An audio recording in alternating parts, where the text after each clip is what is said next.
হিমশৈলের এক বিন্দু মাত্র।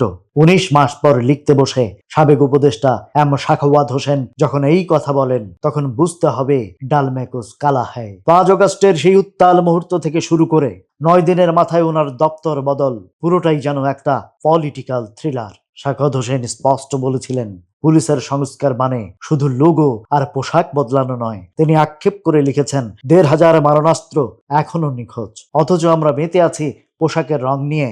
রঙিন পোশাকে ঢাকা পড়ে যায়, ভেতরকার ক্ষত। সাখাওয়াত হোসেনের প্রস্তাবগুলো কি তবে আমলাতন্ত্রের ফাইলেই চাপা পড়ে রইল?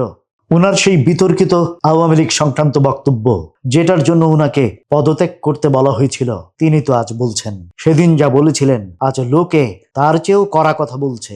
সাখাওয়াত হোসেন চেয়েছিলেন পুলিশকে রাজনৈতিক দাসত্ব থেকে মুক্ত করতে, কিন্তু তিনি পারলেন না কেন? কার চাপে? ডক্টর মোহাম্মদ ইউনূসকে তিনি পদত্যাগের অনুরোধ করেছিলেন। প্রশ্নটা আপনাদের কাছে। পুলিশ কমিশন কি আসলেই স্বাধীন? সংস্কার কি সত্যি হচ্ছে, নাকি আমরা আবার সেই পুরনো বৃত্তেই ঘুরপাক খাচ্ছি? Raziur Rahman, voice of Bengal.